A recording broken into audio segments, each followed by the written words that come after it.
Tô aqui com um toca-disco Philips GA312, né, o famoso Geleia. Esse aqui é o anodizado preto, comum no Brasil, né? Tem o clássico que é o prateado, né, que é o mais bonito. E vou ver se eu tô trocando essa chave aqui do power dele porque ela tá quebrada. Ela quebrou aqui emperrado no ligado direto. O problema é muito comum, né? Pelo que eu encontrei nos fóruns aí pesquisando, vídeos e tal, todo mundo reclama dessa chave, ela sempre quebra depois de um tempo, ou dá um mau contato, né? Inclusive ela teve alguém que relatou nos fóruns que o transformador do toca-disco estava fazendo barulho, consumindo muita corrente, e no fim das contas era a chave que estava com algum possível curto, assim, uma trilha, carbono, sei lá. Que ela usa, ela meio que tem um circuito impresso aqui. Aí eu não sei se com a centelha de tanto ligar e desligar acabou gerando carbono, ele foi migrando, né, e tal, aí chegou aos contatos da chave, os outros, e aí meio que fazia um pequeno curto-circuito, né, uma resistência baixa e tal. Inclusive chegou a queimar transformadores também. Aí eu vou fazer uma revisão nele, só que isso aqui eu já tenho já há muito tempo. Só que eu sempre dei mais preferência ao meu Technics SL10 para ouvir músicas e tal. Algo muito. Não é ocasional. Né? Inclusive eu tinha feito revisão dele aí em algum vídeo por aí, né? Eu tava com a cápsula da Aleson PMC1. Eu substituí por uma Audio-Técnica AT85EP. Tava com preço legal. Então fiz esse upgrade nele. Talvez ele precise ajustar um pouco como é que se diz, um pouco da força de tração, né, para o centro do disco, que eu acho que ele desajustou depois de tanto tempo, né, tantos anos, 40 anos, né, de uso aí. Mas em relação a esse Philips aqui, ele sempre ficou em segundo plano porque era um toca-disco de backup, né, que eu tinha já há um tempo aí guardado, mas eu estou tirando agora, aproveitando que eu estou de férias aí, um tempo sobrando, eu vou ver os problemas que ele tem. Tem algumas coisas assim, não impedia que funcionasse, mas é algo, sei lá, meio que descuido, né? Também eu já peguei ele assim, todo defeituoso, mas funcionava, né? Mas já pensando em um dia fazer uma manutenção nele. Aí eu consegui achar uma chave, né, que dá para substituir. Ela tem 4 contatos, igual a essa original aqui dele. Porém ela é mais robusta, né? Ela é uma KDCA-04. A especificação dela é de 250 volts, né? Até acho que 5 amperes nesse 250. Aqui está mostrando também 80 amperes, mas eu acho que é para tensão DC, é uma tensão mais baixa, corrente DC. Mas assim, é mais do que a gente precisa. É até exagero para o que esse toca-disco consome. Ele consome coisa de 800 mW por aí, muito pouco. A tensão de operação dele do circuito é 10 volts, né? Não é 12, é 10. Tem algumas peculiaridades assim, diferentes. O terra do circuito é positivo, dá para ter uma ideia, né? Eu vou pensar logo assim, como se fosse nos rádios, assim, que eu tava consertando esses radinhos de pilha. Né? Esquisito até, mas eu acho que faz sentido o circuito ser assim, porque tem certas particularidades, tem a ver com, talvez com tacógrafo, com tacômetro que digo, que ele possui, fica na base do motor. É um mecanismo que tem para estabilizar a rotação automaticamente, ele possui isso. Apesar de ser toca-disco de correia, mas ele é considerado o mais estável em rotação de todos os toca-discos de correia que teve no Brasil. E ele está precisando não só da chave para trocar, inclusive essa chave KDC A04 tem que ser modificada para poder encaixar aqui, porque a pinagem, assim, a montagem do parafuso é um pouco mais afastada do orifício original. Aí eu tive que abrir com a micro retífica esse orifício, né? Deixei ele como se fosse uma aba aberta, assim, em forma de U. Aí o parafuso meio que desliza pra cá, pra dentro. Fica melhor de fixar. Ele já tá pronto aqui. Não sei se dá pra acionar a chave. Dá. A chave já tá acionando certinho no lugar. Outros problemas que ele tem é aqui no circuito. Essa lâmpada tá quebrada. Essa tava desencaixada, a lâmpada do stop. Não, essa tá normal. Essa tava desencaixada, do 45. Era essa aqui. Não, era essa aqui que tá desencaixada. Aí só acender a lâmpada do 45. Solenoide do lift tá bom. Se eu ligar o toca-disco com o lift abaixado, ele automaticamente reseta para levantar o lift. E falando em lift, eu tenho que fazer uma revisão do braço. Eu acho que vou ter que desmontar tudo isso aqui para retirar essa peça, porque a haste do lift, né, tá quebrada na base. O lift em si funciona, sobe e desce, mas a base tá toda frouxa, né, toda solta. Aí eu vou ver se eu consigo colar. Aqui é o ajuste do anti-skate. Essa pequena molinha aqui. É um ajuste bem fino, cara. Esse de anti-skate.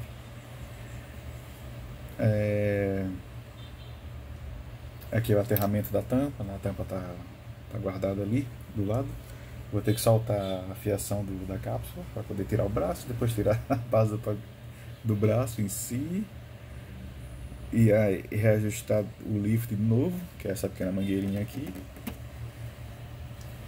Deixa eu ver, trocar um capacitor da fonte que está aqui, 470 micro, porque é fabricação Philips. Philips tradicionalmente não faz bons capacitores, né? Nessa época não fazia. Para hoje em dia os capacitores devem estar mais ou menos meia boca. Essa peça cônica, que é a base do pino do prato, estava quebrada. Eu consegui achar uma na internet. Alguém estava vendendo, já substituí. Se eu não me engano, aqui é uma haste de sustentação, mas ela provê, quando você põe o prato, né, toda essa base aqui fica flutuando. Você vê que ela é solta. Toda essa base aqui é solta, ela fica flutuando. Essa base estava desajustada, aí o prato estava topando no fundo. Talvez pela maneira como foi guardado, né, o toca-disco. Aí acabou amassando, eu trouxe de volta, ralinhei. A altura entre o prato e o piso, né, do toca-disco tem que ser 27 milímetros, se eu não me engano. E nesses 3 pontos aqui. E aí lá também. Um dos problemas que acontece nesse toca-disco que eu vi na internet é que o transformador fica fazendo barulho quando está perto de queimar. Ou problema desse tipo assim. E muitas vezes é causado pela chave, que sem querer, né, começa a ter pelo centelhamento começa a ter curto-circuito e tal, alguma ponte de carbono, não sei, faz com que o transformador fique desse jeito. E aí, como essa chave aqui tá ruim, eu vou substituir ela, começa a depois os LEDs, as lâmpadas que eu vou trocar por LEDs. Eu não sei se deixo na cor original, também tem outras cores, azul, verde, branco. No branco, se eu colocar aqui vai acender verde, tem azul e vermelho também. Eu estou vendo se eu deixo colorido para indicar as velocidades em si, ou deixo no original verde. Provavelmente eu vou deixar no original. Aí eu fiz um cálculo, né, para saber qual é a corrente dos LEDs, para colocar resistores, enfim. Eu verifiquei, como é que se diz,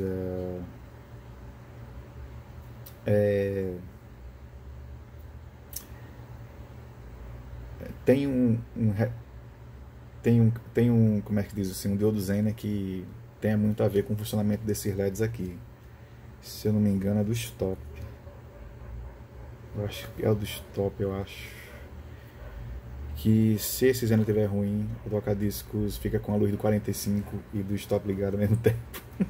Mas aqui está funcionando certinho. A rotação está funcionando normal.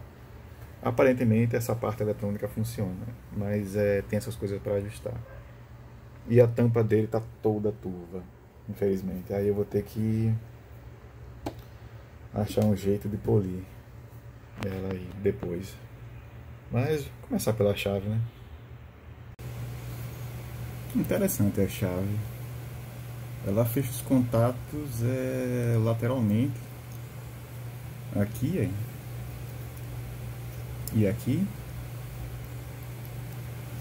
E aí quando encosta lá nessas lâminas aqui, que são esses terminais, aí ele une um ao outro, separado, né, na horizontal. Esse daqui já é o contrário. Ele vem com um mapa aqui. Aí nele está escrito o número 1 aqui, número 2. E tem um P1 e um P2. Ele fecha na vertical, daqui para cá. Aí tem esse isolamento para evitar, sei lá, algum arco elétrico, né? E é uma chave bem robusta, muito robusta. Aqui, KDC A04. Eu encontrei na Proese. Tá aí a especificação, não sei se dá pra ver. E é isso, é ela que eu vou substituir lá. Aí eu tô com um problema também, que não é só a chave, eu vou ter que colocar um fusível em linha. Eu já achei aqui, tô com meio ampere. Meio ampere é muito, mas é o que eu tenho no momento, eu vou deixar assim. E eu preciso trocar o cabo de força também. Eu até tinha esquecido que ele está remendado, né? Mais uma coisa pra gente colocar. Eu vou substituir com esse aqui. Vou ver se eu consigo colocar aqui um tubo encolhedor, só um pedacinho, pra não ficar tão à mostra quando eu for colocar na tomada, já que essa tomada não tem, né? E colocar o fusível no fase, né? Fase marrom, pra deixar no padrão. Vamos ver. Então, vamos lá. Começar soltando essa fiação aqui. Caramba, sai não.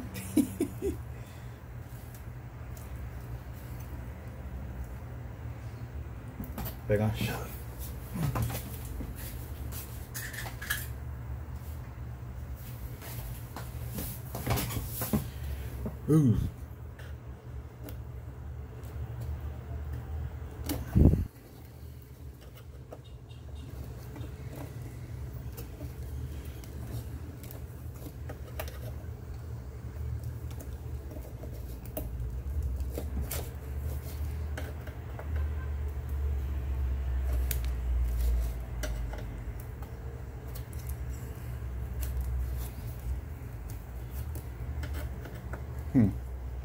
Lembrar de empenar de volta quando colocar. Vamos ver. Tô pensando aqui em colocar 2 cabos. Eu achei um, mas eu não sei se ele vai caber ali.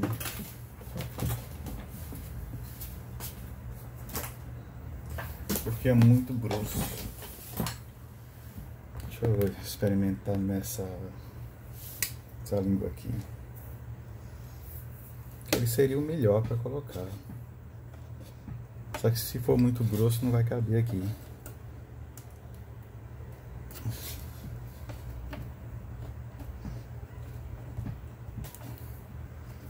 Nossa, tá muito apertado. Mas cabe. Porque esse cabo aqui ele tem terra, mas eu não vou usar o terra. Eu só vou usar porque ele é polarizado. Eita. Então vamos ver. Deixa eu preparar o caminho para ver se ele fica lá. Se eu consigo colocar esse cabo. Senão eu ponho no fino mesmo. Vamos lá. Pronto. Chave ligada. Primário em cima. Secundário embaixo. Aqui é primário. Secundário secundário da chave, né? Que vai pra cá, pro transformador. Seletor de voltagem aqui. Secundário vai pra lá. Beleza, deu certinho. E com o multímetro ligado na tomada, com o aparelho ligado, a resistência do primário do transformador dá 156. Está corretíssimo. E aí desligado, perfeito. Estava aqui testando a iluminação. eu removi esse fio do secundário do transformador aqui, que aí eu posso ligar uma fonte de 12 volts direto aqui, descer na ponte retificadora. E fiz uma medição de algumas voltagens, ele está medindo 10 volts certinho, um bom sinal, não precisa mexer em muita coisa, está regulando perfeito. Acho que o capacitor da fonte eu não vou trocar não. Aí eu montei os LEDs no soquete aqui, nesses dois por enquanto. Aqui ainda está a lâmpada original. E eu estava verificando o funcionamento dele, né? Deixa eu verificar logo o lift, eu vou deixar ele abaixado. E assim que eu ligar ele vai dar um estalo, né, e vai resetar ele para deixar o lift levantado. Assim. Pronto, ele deu. Então o lift está funcionando normal, como deveria. Agora, inclusive em modo stop, né? Se eu insistir no botão, ele não vai deixar, ele não deixa segurar. O lift fica subindo. Tá perfeito. Aqui acendeu a lâmpada de stop. Parece claro demais, mas não tá tão claro assim não. Mas o meu receio é que, como tem um sensor LDR ali na frente, que é da parada do fim do disco, né? Do fim do percurso do braço, tenho receio disso aqui tá iluminando ele lá. Aí se tiver a luz chegando na LDR, o toca-disco não vai desligar sozinho quando terminar o percurso todo. Mas eu já vi que a luz dá pra ver que a luz do sensor, né, do fim do trajeto tá ligada. Tá no LDR ali embaixo apontando direto. É um LED vermelho comum. Não tem segredo não. Você compra por aí, pela internet. E a operação dele tá ok, tá muito boa. Se eu topar no botão aqui, ele já ativa, né? Aqui ele ativou o 33, né? O motor já tá rodando. Aí se eu tocar no 45 não faz nada, porque é um multivibrador, né? Biestável, o circuito. Aí eu tenho que apertar o stop. E aqui é a lâmpada original. Não é tão clara assim. No vídeo dá pra ver melhor, né? Ela é mais amarelada, o verde fica mais verde, mas não é que a lâmpada de LED fica muito clara. Na verdade tá normal. O brilho dela tá normal. Mas para evitar essa diferença de brilho eu vou ter que trocar todas por LED branco, né? E eu calculei uma rede aqui de resistores em cima. Deixa eu desligar. Eu estou usando um LED de 10mm. A tensão dele é de 3 volts e o consumo de 20 mA nesses 3 volts. Aí para chegar nesse ponto eu tive que fazer um arranjo com 2 resistores, um de 180 ohms direto no LED, né? E um outro de 270 em paralelo, que é para poder criar uma carga de mais ou menos 40 mA, que é a carga de uma lâmpada dessa que ele usa, né? É tudo simulado aí para não desequilibrar as tensões e tal. Algumas pessoas aí que estavam colocando LEDs no mundo todo aí, tava relatando que depois que eu colocava o LED ele não funcionava direito, né? Às vezes ligava, mas o stop não funcionava. Como o circuito é muito simples, né, e o LED é ligado direto eu acho que é direto no coletor de um dos transistores dos multivibradores, né, que tem no 33 e no 45. Se a corrente for muito pouca, eu acho que o circuito não funciona bem. E se for demais, ele queima, né? A tensão desce. Ele não é tão bem regulado assim. Aí a corrente certa para esses LEDs quer dizer, para o circuito é como se tivesse uma lâmpada que consome 6 volts. E, se eu não me engano, é 40 mA. Cada lâmpada dessa daí está consumindo no circuito. Se fugir muito assim nessa especificação, ele meio que apresenta esses problemas malucos de agora pegar, agora não. Então, de certo modo, o que há na internet de relato é parcialmente verdadeiro. Mas aí, fazendo um arranjo desse, que eu vou mostrar depois, eu fiz uma simulação, dá pra fazer normal, e o LED não vai interferir no funcionamento. Então até aí, só que eu tive uma notícia que não me deixou muito legal aqui. Eu tava medindo o LDR para ver se ele estava funcionando dentro da especificação. Quer dizer, se ele estava funcionando corretamente, né? Mas ele infelizmente não está. Com a iluminação do LED que está ali no auto-stop, ele está tendendo ao infinito na resistência, e o certo não era esse. Quando o LED acende, é para ele mostrar pelo menos alguma resistência, lá na casa dos 400 km por aí, 400k até 1 mega, ou 2 mega. Só que eu não estou tendo isso, eu acho que eu vou ter que fazer um armengo aí. Porque esse LDR eu acho que está dentro de uma caixa preta ali, que eu acho que dá para desmontar. E substitui o LDR. Eu vou experimentar fazer isso, ver se o circuito do fim do percurso funciona. Mas se não funcionar, não tem problema não. Ele fica igual ao 212, que não tem esse circuito. Ou ao 202. O 202. É o GA202 que não tem circuito de parada automática.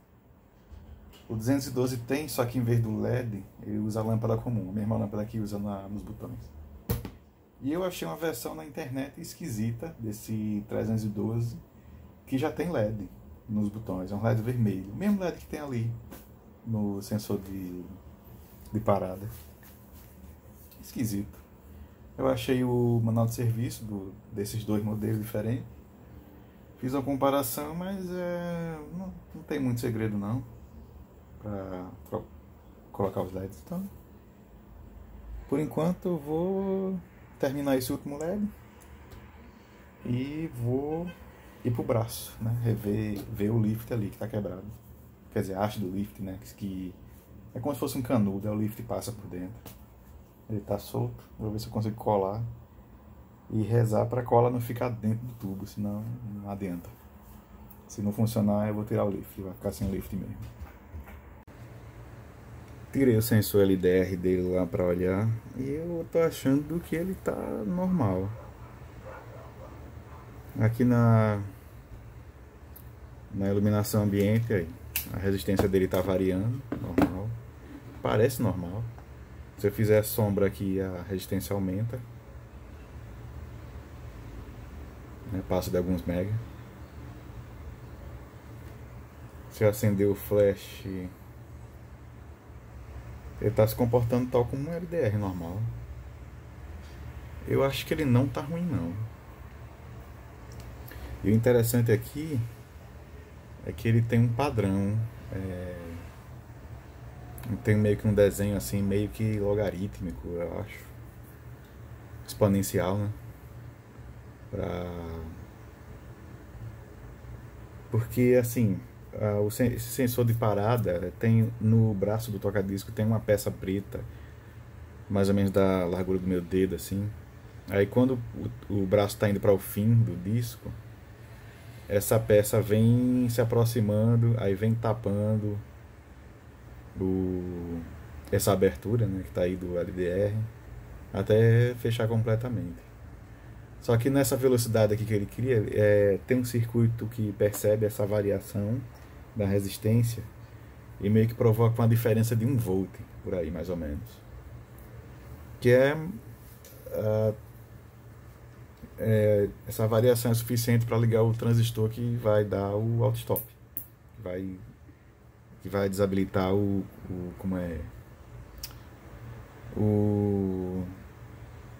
multivibrador. Os multivibradores, se tiver em 33 ou 45.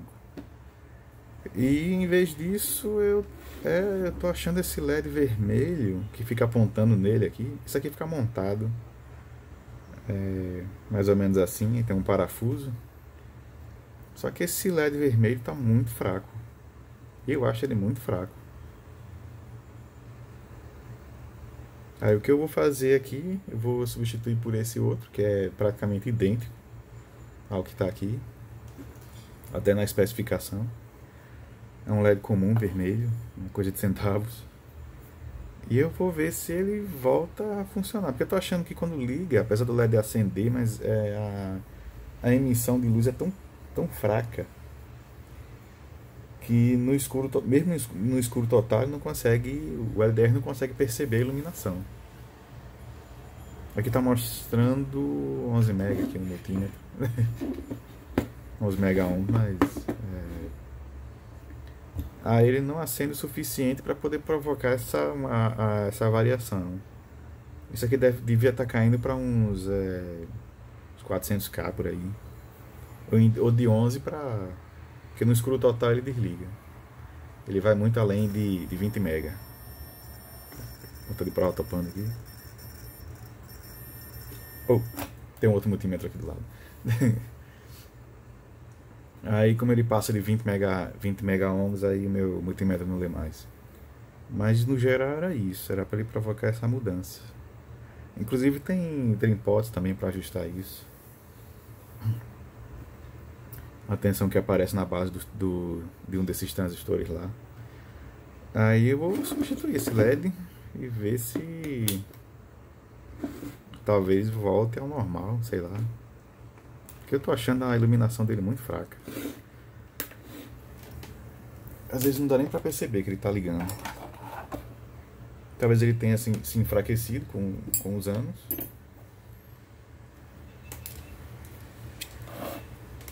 Deixa eu vir ver aqui quem é o... Tá. Esse aqui é o catodo. E aqui é o anodo. Cara, quase não dá pra perceber que ele tá ligando. Tá muito fraco. E aí que esse LED aqui tem a mesma... Era pra ter a mesma iluminação, tá? Ele não é alto brilho, é um LED normal. De brilho moderado, inclusive. Era pra acender assim, O outro nem isso. Nem assim tá acendendo no outro. Tá muito fraco. E LED também tem vida útil.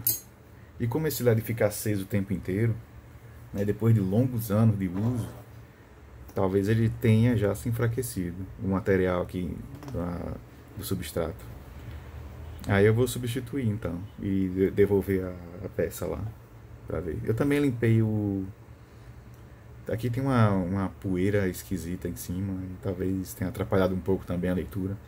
Porque quando eu estava medindo ontem, esse LDR ele só estava mostrando algum valor se eu incidisse uma luz forte nele, né? A luz do flash da câmera. Aí eu achei que estava ruim, mas eu não sei, cara. Isso aqui no circuito não passa muita corrente. Ele é só uma referência de tensão. Aí tem resistores que estão na casa dos mega ohms, né? Não tem nem como queimar um LDR. Isso aí não dá para queimar um LDR desse. Tem um trim-pot de 200k em série. Ainda tem mais um resistor de 10k em série, para diminuir mais ainda a corrente, né? Eu acho que é para segurança, caso o trim-pot entre em curto. E eu vou trocar esse LED aí para ver o que vai dar. Para que ele volte ao normal, né?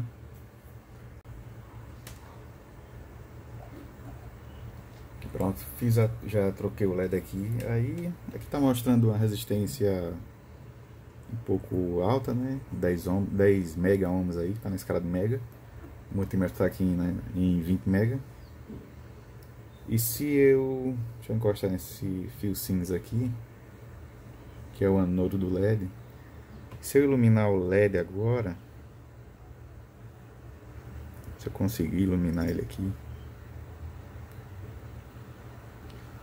e manter, aí o LDR agora tá lendo o LED, a iluminação que tá vindo dele. A resistência tá caindo para 1.6 mega, né? Por aí. Tem um resistor que está em paralelo com o LDR, que é de 1.2 mega. Aí isso cai para metade, né? Deve dar uns 600k por aí, mais ou menos. E isso deve ser suficiente para criar uma variação de tensão ali na base do primeiro transistor. variante do auto-stop. Eu acho que tem grandes chances de funcionar agora. Quer dizer, mas ainda vale fazer ajustes lá. O negócio é um pouco sensível, pelo que eu estava lendo no manual. A variação é em torno de 1 volt, né? Só que a alimentação fica variando no máximo entre -6 e -10 volts, né? Aí tem que ter uma variação de 1 volt só disso aí. Então a margem é bem grande. Mas vou colocar no lugar agora, ver, né? E depois eu vou ver como é que vai ficar. Só que eu só consigo ver esse teste se primeiro eu ajeitar o braço, né? Pelo menos ajeitar o lift, pra ver. Porque infelizmente ele tá apoiado na tampa, né? A tampa fecha ele todo, não dá pra mexer no braço. Pra ver se realmente ele vai desligar. Mas eu posso tentar aproximar fazer uma sombra no LDR pra ver se ele vai desabilitar, né? Se isso acontecer, então eu tô mais ou menos no caminho certo. Vamos ver. Pronto, para exemplificar, eu liguei aqui a uma fonte, né, de 12 volts que eu estava usando antes e coloquei a fiação de volta. Normalmente aqui, cabo cinza, verde e branco aqui, que é a alimentação do LED, acho que é.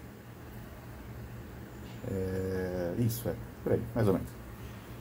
E é o seguinte, no LDR, aqui, eu vou até pegar uma pinça aqui no LDR tem esse pequeno braço preto aqui. Aí quando o braço vai chegando perto do fim do disco, ele vai penetrando aqui na lâmina, onde está o LED, né? Então ele interrompe a iluminação do LED e desarma o circuito. O que eu vou fazer aqui, eu vou usar a minha pinça para obstruir, né, a passagem ali da luz e ver se ele vai desarmar. Eu vou ficar apontando aqui para os painéis aqui da iluminação, fica mais fácil para ver, né? Vou ligar a fonte. Ele está em stop, eu vou ligar no 33, que é o ponto mais aqui. Aqui ele já está funcionando, girando. E assim que eu começar a encostar ali, ele vai desarmar. Desarmou. Então era isso. Na verdade era o LED que estava fraco, né? E agora ele está forte. Dá pra ver ali que ele está mais forte agora. Tá até iluminando um pouco minha mão. Era para ele estar mais ou menos naquela... mais ou menos daquele jeito ali, nessa intensidade. Eu assisti alguns vídeos aí no YouTube eu tava vendo na fresta do prato, em algum ponto aqui, alguma aberturazinha que tem umas aberturas aqui embaixo, deu pra ver a luz vermelha vazando. Então era a luz desse LED. Só que como tava com aquele LED fraco, nunca isso ia acontecer. Aliás, deixa eu ligar aqui a fonte. Nunca ia acontecer com o LED que tava aqui. Por isso que não funcionava, né? E eu pensando que era o LDR, mas era sujeira no vidro do LDR, na máscara que tá ali, né? E no fim das contas, o que impedia mesmo era o LED que estava fraco. E agora só sobrou a parte final, que é o lift do braço. Eu vou ter que soltar 2 parafusos aqui, para poder soltar a peça toda em si, ela vai ficar toda frouxa. Tem outro parafuso aqui do lado, cadê? Não, tem um parafuso aqui que é para ajustar a peça do fim do curso. Cadê ele? Eu acho que é esse aqui mesmo. Esse aqui tá prendendo o braço. O braço meio que tem um chanfro. Esse parafuso tá meio que raspando no braço lá, bem no chanfro. Aí não deixa o braço cair. Aí para isso eu vou ter que tirar a mola do anti-skate. Aí ele tem uma pequena tampinha de plástico que tem que soltar aqui. Aí a fiação do braço fica mais solta e eu tenho que dessoldar da placa. Tá aqui. É melhor tirar uma foto dali antes de fazer isso tudo, porque na hora de ligar com certeza eu vou esquecer. E aí rezar para ver se eu consigo colar e funcionar. Vamos lá. Só falta isso. Ah, e depois o polimento da tampa, que aí já é uma outra coisa que eu tenho que ver como é. Vou consultar uns amigos para ver se tem um material assim que sirva bem para esse fim. Tava pensando em kits de polir farol, já que o acrílico é bem parecido. Mas talvez uma cera de polir pintura bem fina já resolva. É uma turvidez esquisita, como se alguém tivesse passado algum material químico e aí o acrílico foi ficando turvo com os anos. Tem partes que tá normal, transparente, mas a maior parte em cima da tampa mesmo tá toda turva. E tem um adesivo bem grande, que alguém colou do lado de dentro, né? Só que aí alguém se arrependeu e puxou de volta e a cola ficou. A cola eu consegui tirar, mas o vidro ainda continua turvo. Então, vamos lá, né? Vamos continuar. Aliás, eu queria ver se eu conseguia ativar ver se eu, assim que eu obstruísse a luz, o botão do lift também desativasse. Eu vou até experimentar aqui. Tem que colocar na função 33. Aqui ele aceitou baixar o lift. E se eu interromper ali, cadê? Com a pinça, ele deve dar um estalo aqui. Deu. Então tá certo. Tá funcionando certinho. Foi a última coisa que eu esqueci. Agora tá certo. Pronto, aqui eu já tirei a peça, né, que segura o braço. Aí esse tubo aqui tava solto. Isso aqui tudo era uma peça só, mas aí alguma coisa fez com que ele quebrasse. E ele já tá colado aí. Aí esse aqui é a parte do lift, que levanta o braço, que fica dentro desse tubo. Aí ele sai junto. Tem uma pequena mola. A mola bem fininha, ela tá aqui. Fica nessa peça aqui. Ela também fica ligada lá no fim do lift.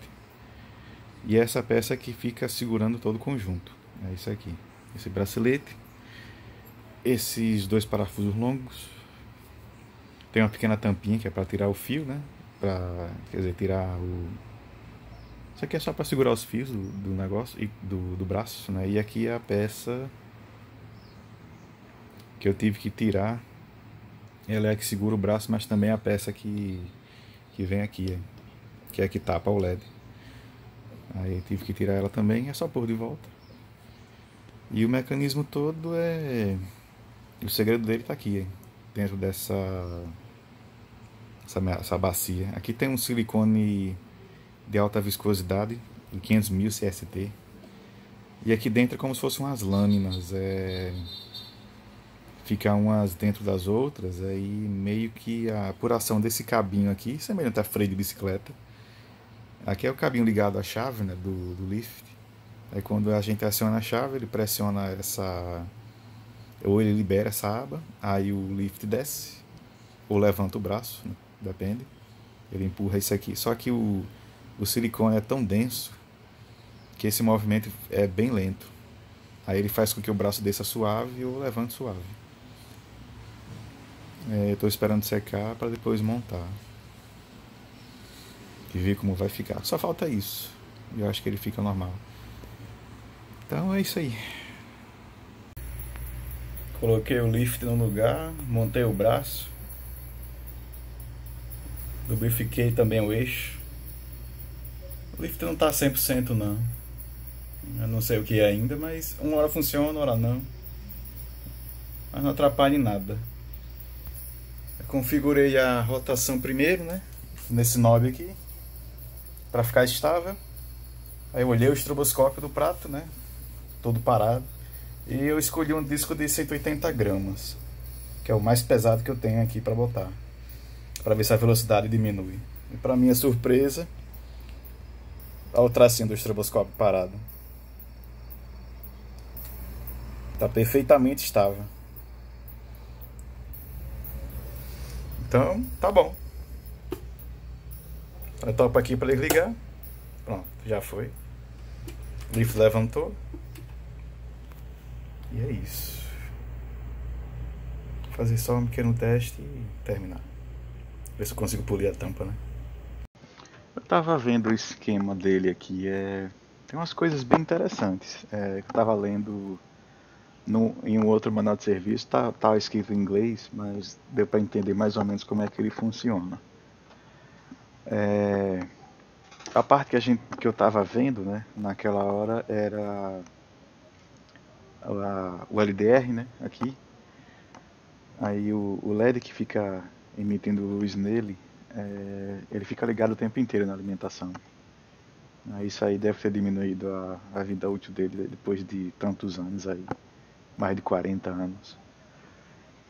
Aí o manual explica que o LDR, do jeito que ele está aqui, com a luz incidindo, a resistência dele tá menor. Aí a tensão aqui embaixo ela tá mais positiva, né? Então esse transistor ele está conduzindo. Aí através desse resistor aqui, desse trim-pot, né? Ele carrega esse capacitor. Aí esse transistor ainda está em corte. E quando a gente bloqueia, né? Quando aquela peça do braço começa a bloquear o LDR, a laminação, a resistência dele aumenta, né? E a tensão a tensão nele também aumenta. Quer dizer, diminui, né? Chega perto de menos 10 volts. Estava mais positiva, começa a ficar mais negativa. Aí esse transistor aqui, ele entra em corte. E esse capacitor começa a descarregar através desse resistor aqui. Só que nisso começa a aparecer uma tensão mais positiva na base desse transistor. Aí ele, quando ele entra em condução, ele põe uma tensão aqui que é de 5,4, como está mostrando aqui, né? E essa tensão negativa vem por esse diodo aqui, esses dois, aqui, em cada um dos circuitos de ativar, né, velocidade. E habilita esse transistor aqui e esse, que são os transistores que desligam o circuito da velocidade. Aí, quando ele entra em condução, esse sinal, essa referência à Terra começa a aparecer aqui. E ao mesmo tempo também aparece na base desse aqui. Aí como a tensão está mais próxima está mais positiva, né, ele acaba entrando em corte. Aí ele não conduz mais e como ele está ligado também nesses diodos aqui, aí essa tensão fica mais negativa. Aí esse transistor liga, né, ele ativa, acende a lâmpada do stop, né, e também liga o transistor aqui do lift, né, ele entra em condução, aí o solenoide entra em ação, aí o lift levanta o braço. Aí quando, por exemplo, a gente vai ligar em 33 RPM, né? A gente toca com o dedo aqui, a resistência do dedo é da ordem de algumas centenas de milhares de ohms aí, 100 kΩ por aí, 200. Em paralelo com esse resistor, né? Provoca uma diferença de potencial suficiente para ativar esse transistor. Ele entra em condução. Só que quando ele entra em condução, a base desse transistor aqui começa a ficar negativa. Negativa é o suficiente para ativar ele. Aí quando ele ativa, né, esse sinal de terra aqui começa a aparecer aqui e ao mesmo tempo ele desativa esse aqui. Ele põe esse em corte. Aí, quando esse está em ativo, né, aqui surge aterramento, né? É isso mesmo, aterramento? Acho que é. Aí, na base desse transistor aqui, ele entra em corte, né? Porque aqui tá mais positivo, entra em corte. A luz apaga, né? Aí como entra em corte aqui também não conduz. Na base desse transistor ele também desliga. Aí o solenoide desenergiza, né? E o braço fica livre para você levantar e descer. Ao mesmo tempo essa referência do terra aparece aqui, né? Para causar uma diferença de potencial nesse circuito que é para fazer ele funcionar também. Só que ao mesmo tempo, quando a gente liga o 33, né, tem essa linha aqui que vem para cá, para esse transistor. Deixa eu ver se é esse aqui do 33. Não, é esse aqui. Esse transistor aqui. Aí esse cara aqui ativa, né? Entra em condução. Aí através desses resistores aqui, trimpods, a gente tem um ajuste de corrente, né? Que tem a ver com o motor, com a velocidade dele. Aqui é um amplificador de corrente, né? E aqui é o transistor que a gente chama de driver, né? Do motor em si. Aí o motor começa a girar. E ao mesmo tempo, no eixo do motor, ele tem uma espécie de gerador de pulso que está ligado no eixo. E ele gira na mesma frequência da velocidade do motor. Aí ele vai gerando pulsos para esses dois transistores aqui, ao mesmo tempo. Quer dizer, simultaneamente, né? Quer dizer, não é bem simultaneamente, é alternadamente, é o certo. Uma hora está aqui e uma hora tá nesse. Aí quando o pulso chega nesses transistores aqui pela base, eles entram em corte. Quando eles entram em corte, esse capacitor carrega. É isso mesmo? Ou ele descarrega, não lembro agora. Não, esses capacitores descarregam. Aí, através desses diodos ele vem para cá e começa a carregar esses capacitores aqui. Aí eles começam a ficar com a tensão positiva, né? Nessa base aqui. Só que quando isso acontece, geralmente é quando o motor está mais acelerado do que o ajuste que você fez na mão, né? No trim-pot, ou nesses potenciômetros. Aí, à medida que aparece uma tensão positiva aqui, né? Esse transistor começa a conduzir menos. E, por conseguinte, o drive também menos e o motor vai diminuir a velocidade para tentar chegar nos 33 estáveis ali. No entanto, quando a gente põe um disco, né, que é mais pesado, né, põe mais um peso, o motor começa a rodar um pouco mais devagar. Aí esse circuito aqui ele vai tentar acelerar o motor, né? Aí nisso começa a surgir uma tensão. Acho que esses capacitores começam como é que se diz? Eu acho que é descarregar. Aí aqui começa a aparecer uma tensão mais negativa, né? Mais ainda, um pouco mais que o normal, né? Esse transistor começa a conduzir mais ainda a corrente. E aí o motor gira, tenta girar mais rápido para até atingir a velocidade do ajuste. Aí fica nesse sistema de compensação assim entre a velocidade se acelerar ou diminuir. Esse circuito fica corrigindo isso. É mais ou menos isso o que esse controle desse tacômetro faz no toca-disco. Assim, para um sistema de correia, diferente do Direct Drive, né? Essa é a alternativa mais simples para fazer o motor ficar estável. Porque o maior problema desses caras em si é a perda de velocidade quando você põe um disco em cima. Se for um peso maior, né? Você vai acrescentando peso e o motor vai ficando com mais dificuldade para girar aquele peso todo. Ele tenta fazer isso logo de cara quando você inicia o circuito. Esse tacômetro já vai ajustando essa corrente para atingir a velocidade final mais rápido. Aí depois estabiliza. Aí se tiver alguma variação, esse tacômetro fica gerando pulsos aqui, que vai descarregando desses capacitores aqui, carregam esses, aí quando esses ficam mais positivos, aí ele conduz menos. Quando eles começam a perder a carga, aqui fica mais negativa e conduz mais. Assim acelerando e desacelerando o motor. Que é muito interessante. Aí, quando eu estava vendo também essa parte da iluminação, né? Aí tem essas lâmpadazinhas daqui, aqui tá dizendo que é 6.3 e 44 miliamperes. É mais ou menos o que essas lâmpadas consomem no circuito. Embora que no corpo delas está escrito uma corrente um pouco maior para essa tensão aqui. Mas eu medindo na minha fonte de bancada, quando eu coloquei em 6.3, eles consomem mais ou menos isso, 44 miliamperes. Aí eu meio que simulei com LEDs e resistores o que essa lâmpada consome, né? Aí para o circuito é como se estivesse enxergando um LED só que de 6.3 volts e consumindo 40 miliamperes. Na verdade, os LEDs que eu estou usando são de 3 volts e consome no máximo 20 miliamperes. Só que eu estou consumindo um pouco menos para manter eles em uma região segura de operação para não queimar. A mesma coisa acontece também cadê? Tá. Tem outra parte do circuito aqui que eu até esqueci de descrever. Quando a gente liga, por exemplo, o 33, né? Aí tem um pulso que vem para cá, que desabilita o lift e liga o motor, aí vem o tacômetro e tal para corrigir e tal. Mas ele também envia um sinal aqui para cima, para esse transistor aqui, que aqui é como se fosse quando você põe o dedo no botão e gera um pulso, né? E meio que esse cara entra em condução e liga esse transistor. Aí essa linha aqui, quando esse circuito está ativo, né? Ele desativa esse negócio aqui, que é para evitar acionamento acidental, né? Você vai tá em 33, aí você vai encosta o dedo no 45 e tenta mudar de estado, né? Só que ele não vai para 45 direto. O circuito é bem simples. Aí ele meio que obriga você a parar primeiro, você topa no stop, né? Para ele desabilitar qualquer um que tive desse cara que tiver ligado. Aí sim, depois você aperta no 45 para funcionar. Se você tentar botar o dedo aqui com o 33 ligado, não faz nada. Já para não ter essa confusão. É um circuito bem simples.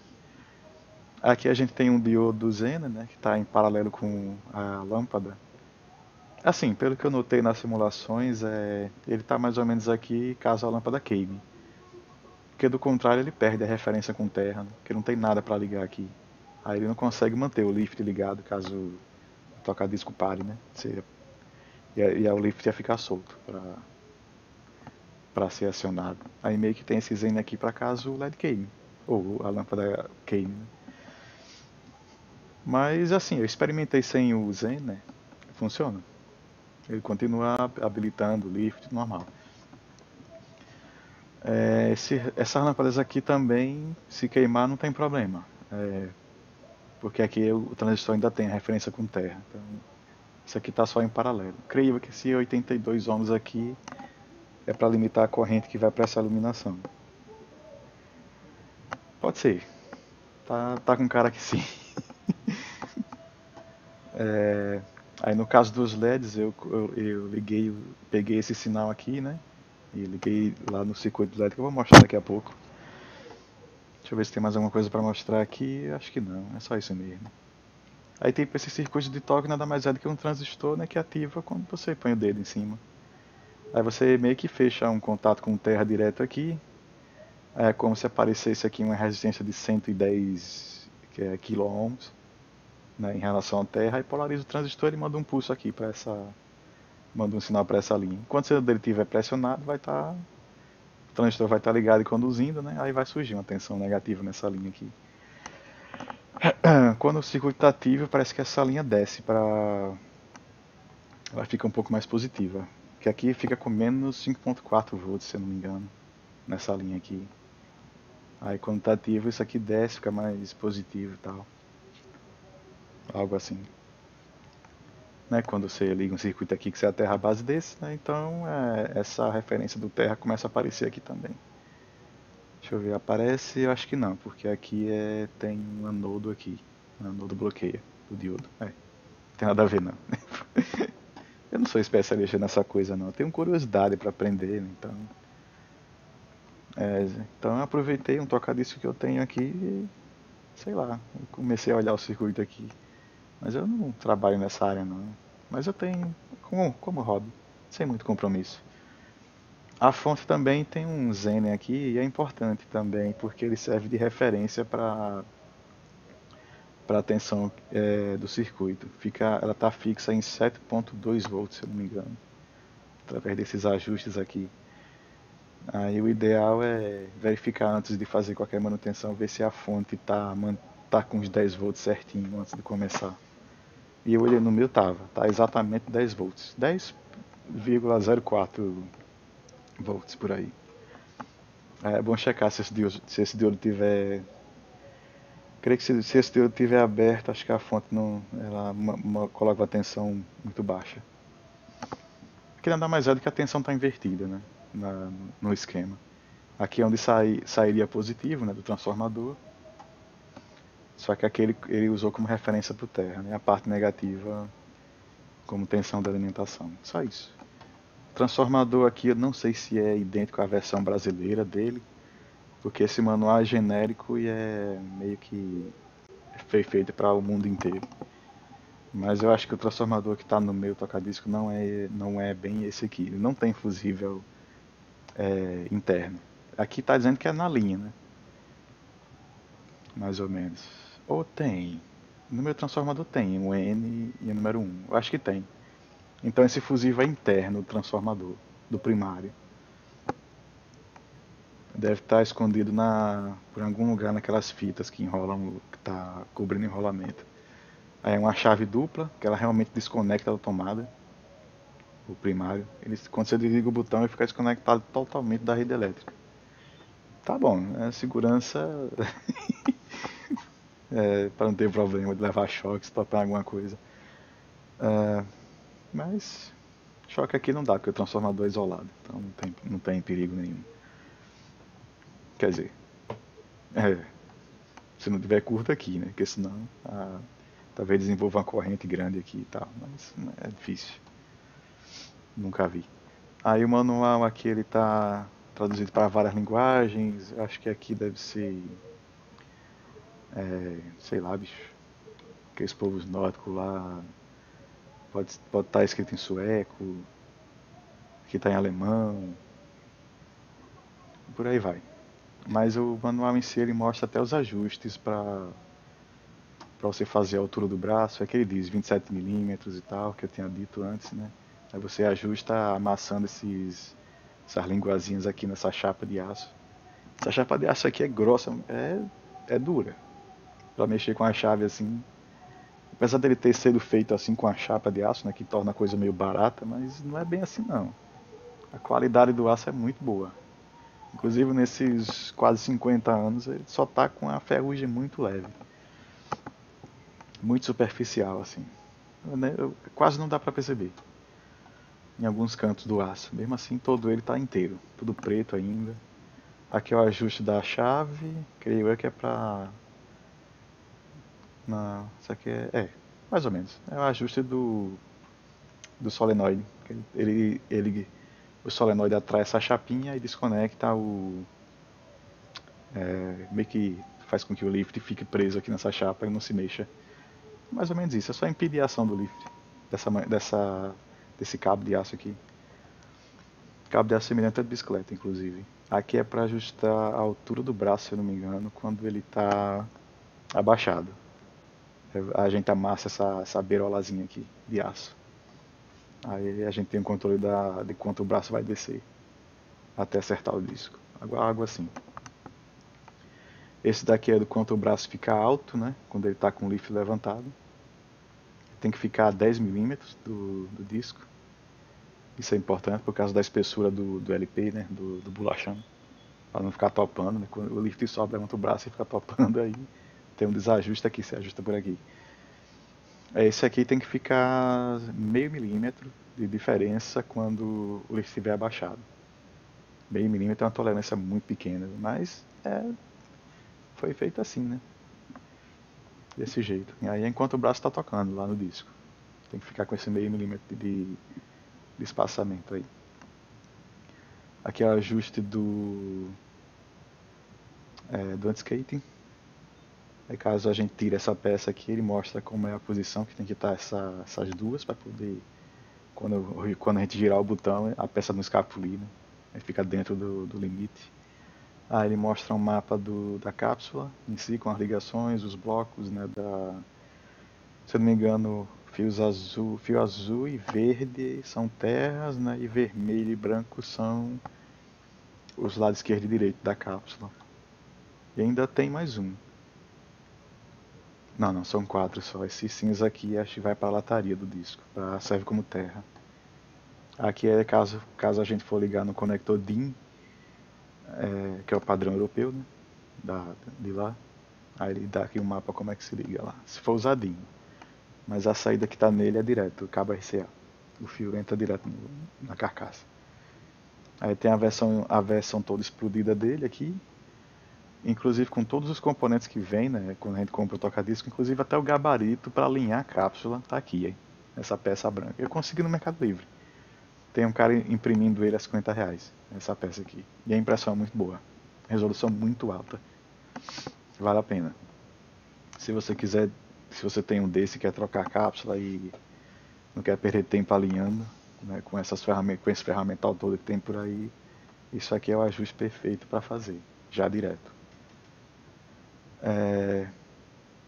Aí ele mostra motores, essa peça aqui que praticamente sustenta o prato e gira ele, correia, o tipo de parafuso, o motor é suspenso por essas borrachinhas aqui para evitar a vibração, é todo bem feito. Aqui é o repouso do braço, né, com a trava, tem um parafuso embaixo aqui, vai nele e tal.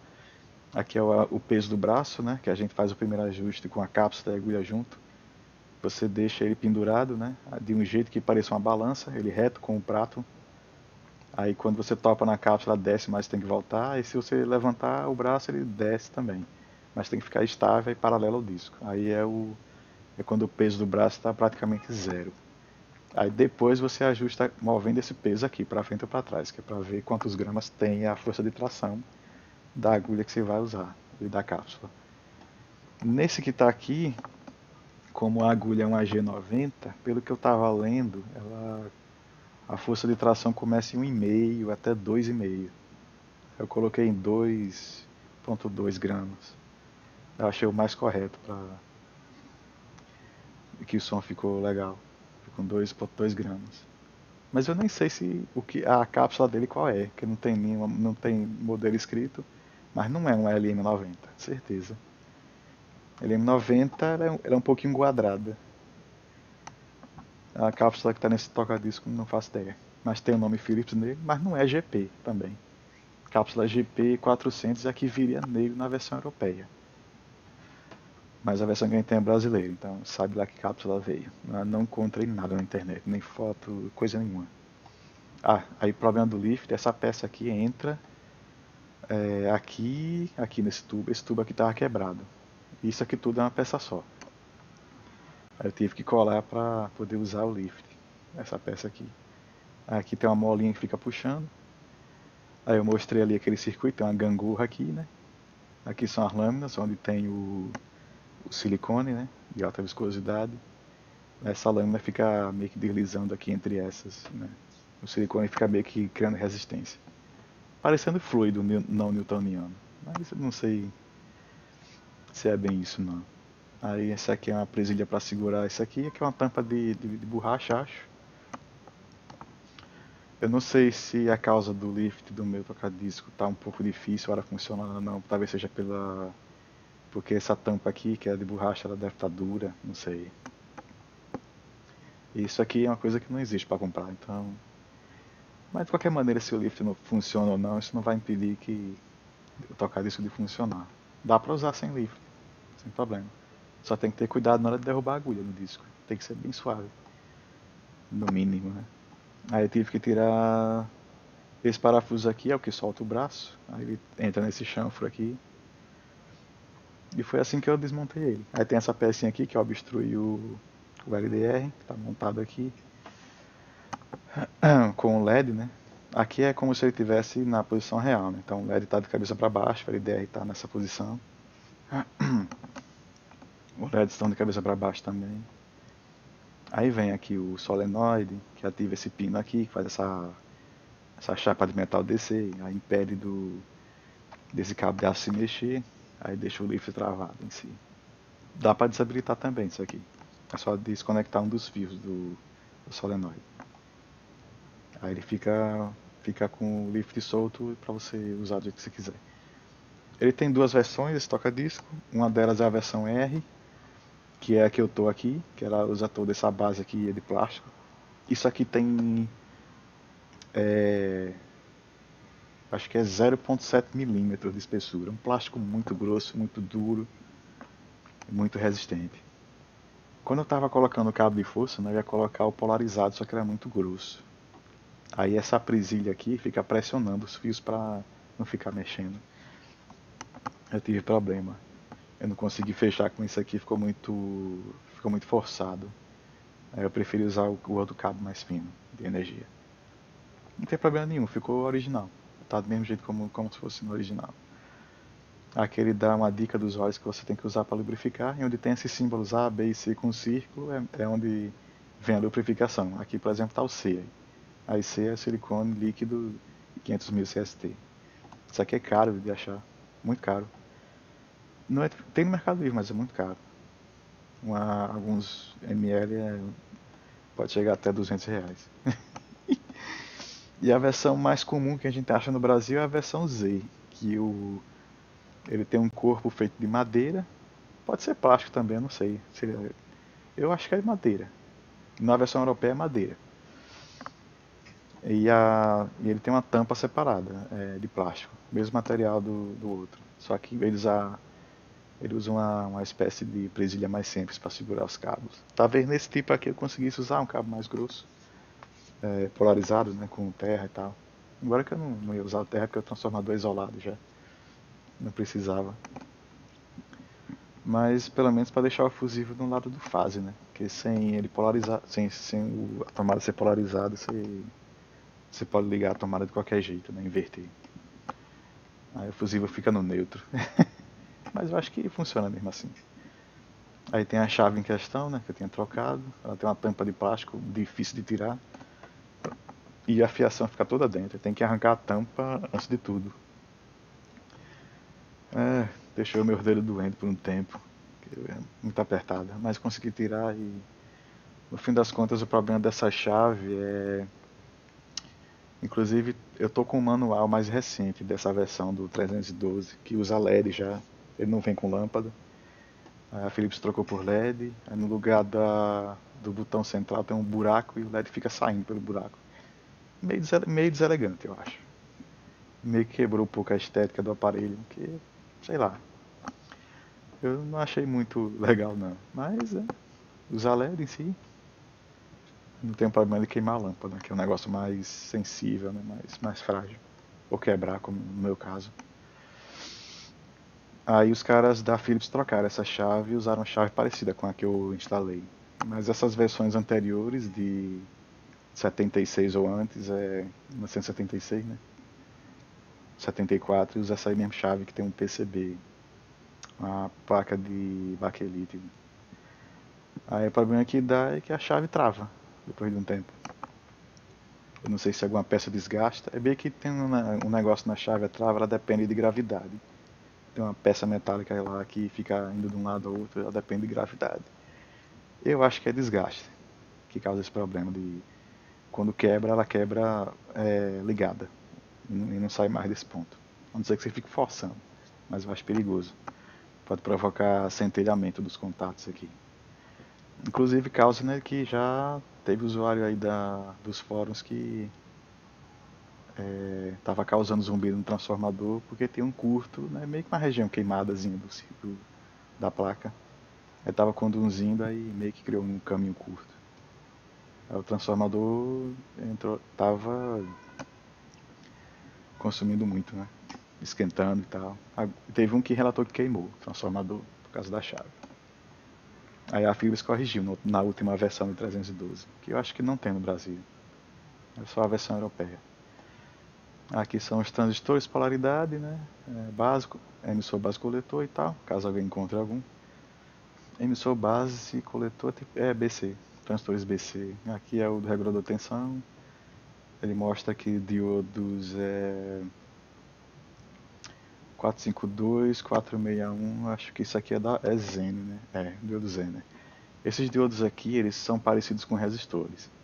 Eles não tem cara de diodo. Eu só achei por acaso.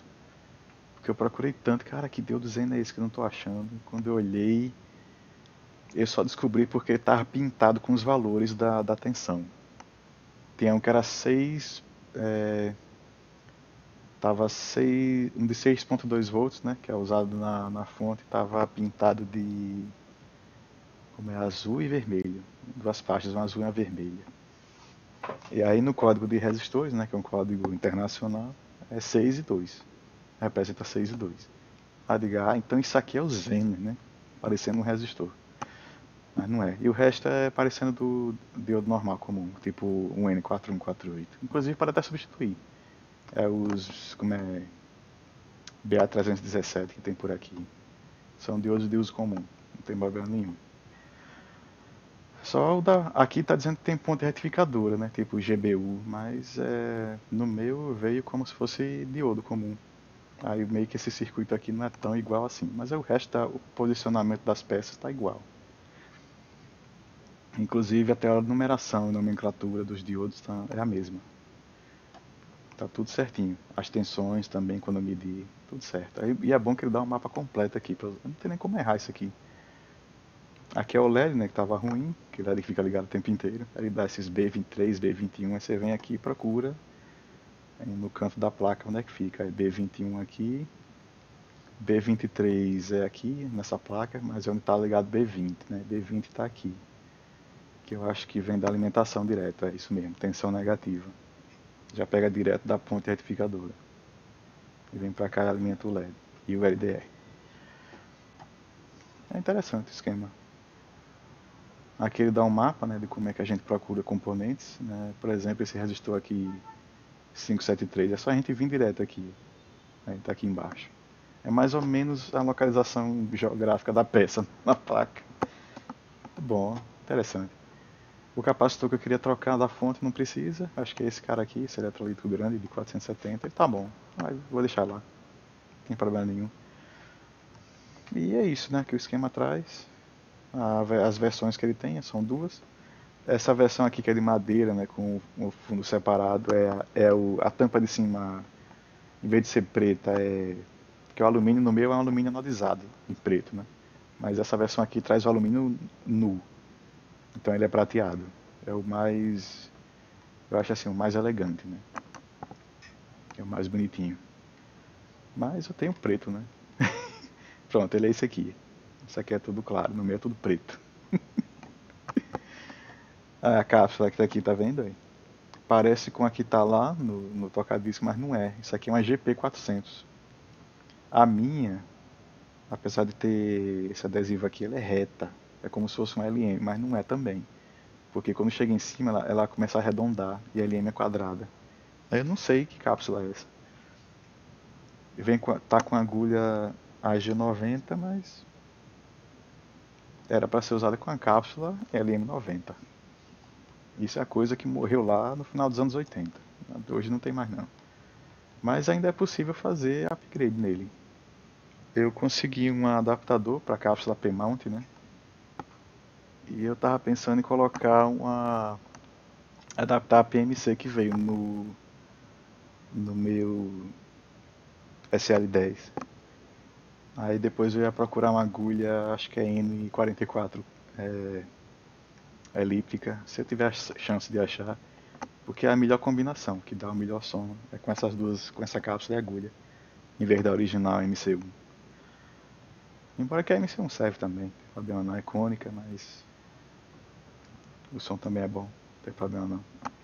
Aí eu posso até adaptar qualquer cápsula, áudio técnica que apareça, ortofono, né? Até onde o dinheiro der. Mas aí, né? Fica pro futuro. A, a tampa eu vou deixar para depois, mas pelo menos a parte eletrônica dele, o que faltava, coisa simples, já tá no lugar. O lift é uma coisa separada que eu preciso estudar, que é uma parte mecânica, e mecânica não é muito meu forte, não. Aí pode ser o silicone que já está endurecido, mas eu acho que não, porque ele está funcionando, derrubando o braço certinho. Ou pode ser a tampa, né, que é feita de um material borrachudo, mas deve estar duro já, esse tempo inteiro. E eu vi que ele está meio deformado. Mas para mim não é problema não, o lift. Bom, mas de curiosidade sobre o funcionamento, acho que é isso aí. Muito bem feito para a década de 70, bem pensado. Não é exclusividade, isso aí já teve tocadiscos Torrens, acho que tem parecido com esse, que usa esse mesmo esquema, inclusive até o meu esquema de suspensão, né, que o prato é suspenso por aquelas três molas ali, toda a parte mecânica dele, para evitar a vibração, né, do ambiente externo, caixa de som, evitar a realimentação e tudo mais. E não é à toa que eles chamam de geleia, né, que aí, como ele é suspenso por mola, isso aqui é praticamente onde toda a parte mecânica dele está presa, né? O motor, o braço em si. Aí suspenso por essas três molinhas que ficam nas extremidades aqui. É interessante, quando ele está sem um prato, esse prato aqui gruda no fundo, né? Fica todo duro, tenso. Mas quando põe um prato que pesa, a mola desce, isso aqui descola e ele fica suspenso. É por isso que chama de geleião, que se você topar o dedo no pino aqui e balançar, ele fica balançando quase eternamente. Ficar se tremendo todo lá. Mas ali é para evitar que a vibração passe para a cápsula, né? Aí ele mexe todo o conjunto inteiro. O braço vai junto também. Aí não pula, faz nada. Olha assim, desses caras que usam correia, esse é o melhor, certeza que o Brasil teve. Até hoje tem, porque tem gente que guarda bem, né? O meu eu peguei, né, foi num estado deplorável, mas funcionava. Eu só queria ver ele funcionando, rodando e a agulha caindo. É o que importa. Aí desse jeito aqui eu deixei ele mais funcional, né, mais bonito também, tá todo sujo. O próximo passo é dar um jeito na tampa. Aí eu finalizo ele de vez, mas aí não vou acrescentar no vídeo não. Essa parte. Aí eu vou deixar por aqui mesmo. Ah tá. Eu esqueci da simulação aqui. Eu usei o multisim para simular o funcionamento dele. Aí eu fiz o seguinte aqui, toda vez eu esqueço eu fico mexendo no mouse aqui, né, para mexer. O funcionamento dele é aquela coisa, né? Enquanto ele tá ligado assim, aí a luz do stop fica ligada, começa sempre no parado. Creio eu que seja esse circuito aqui, assim que energiza, esse capacitor aqui ele deve dar uma carga e descarrega, por causa do corte desse. Ele emite um pulso aqui no stop, né? Ele meio que eles colocam esses multivibradores aqui biestáveis em parados assim, né? No estado de não ligar. É aqui um reset, né? Do circuito.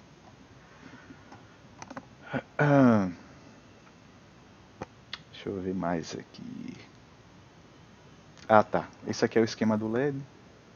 Como eu falei antes, né? São LEDs azuis, mas é porque no simulador não tem LED branco, né? Mas o LED azul é a mesma voltagem do branco. Aí mesmo 20 mA e tal, eu estava colocando aqui nesse arranjo aqui para simular a lâmpada.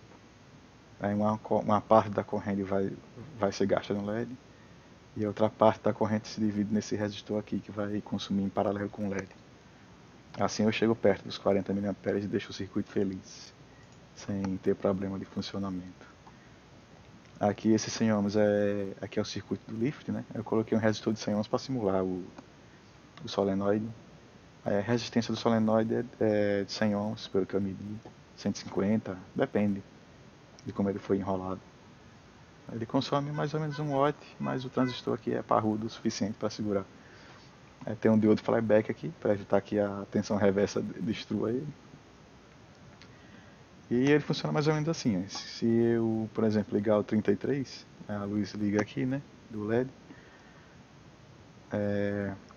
Aqui eu estou simulando o LDR, que está preso aqui, em paralelo com esse resistor de 1.2 mega, né? E assim que a tensão, o braço começa a chegar no fim do disco, né, que tem aquela região que é rápida, né, o braço mexe rápido e termina. Aí naquela velocidade ali é suficiente para desenvolver uma tensão aqui na base desse transistor. Aí fazendo com que ele entre em corte, né? Ele entra em corte. Esse capacitor descarrega através desse resistor aqui, nessa rede aqui.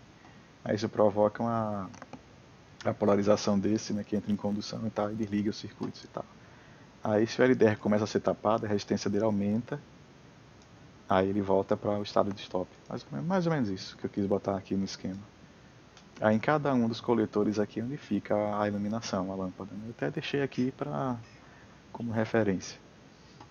Inclusive se eu ligar essa lâmpada aqui, ela acende também. Aí está aqui o diodo aí, na posição correta, que tem que estar assim, no esquema estava invertido. Mas eu vou deixar no link da descrição o esquema mais próximo do verdadeiro, com o valor correto. E falando em esquema, a Philips, no último esquema, a Philips deixa bem claro que eles tinham modificado a chave, né, de power, por causa desse problema todo aí, mas eles não disseram que isso estava causando a queima dos transformadores. Mas eles deixaram bem claro que isso era para melhorar, como é que diz assim, para dar maior durabilidade ao equipamento. A gente sabe. No fim das contas, quem está nos fóruns aí falando o transformador queima. Ou coisa do tipo. Começa a fazer zumbido e tal. Aí pode querer que a chave. Vá direto na chave e troque. Pronto. Aí é isso aí. Aí enquanto ele está parado, o solenoide está ativo, né? E se eu ligar em qualquer velocidade, 45, o solenoide desliga. para liberar o lift, né? E aqui volta, aí sonado liga, o lift levanta. E é isso. Olha, erro de simulação, bom saber. Não tem erro nenhum. Mas aqui é feito com coisa genérica, né? São BC558, tá como tá no esquema. Eu botei aqui. Só que na configuração que vem no multisim, eu não sei qual é o ganho deles e tal, né? Para comparar com o circuito real não é a mesma coisa. Mas o mais próximo possível tá aí. E é isso que eu tenho para mostrar do esquema. Aí depois eu vou juntar nos trechos assim de sons de alguns LPs que eu tenho aqui para testar ele com essa cápsula aí desconhecida. Assim, quando eu ouvindo no fone de ouvido, o som é até bom, mas não é o topo, não é nada especial. É um som bom para os padrões de toca-disco, né, que a gente acha por aí. Que é acima da média. Eu acho assim, eu considero acima da média o som que eu ouvi. Baixa distorção, os agudos assim, médios, moderados assim, nada demais. Que aliás o som do vinil é um pouco diferente, né, do que a gente está acostumado com as mídias digitais, que é o mais fiel possível ao original. Mas assim, em termos de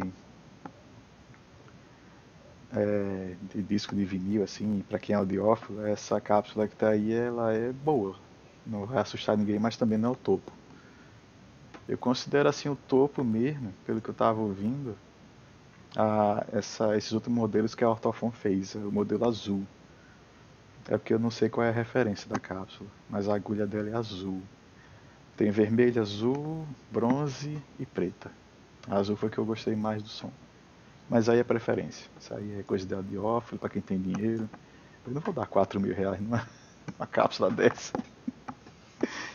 Não, dá mesmo. Sou um mero mortal.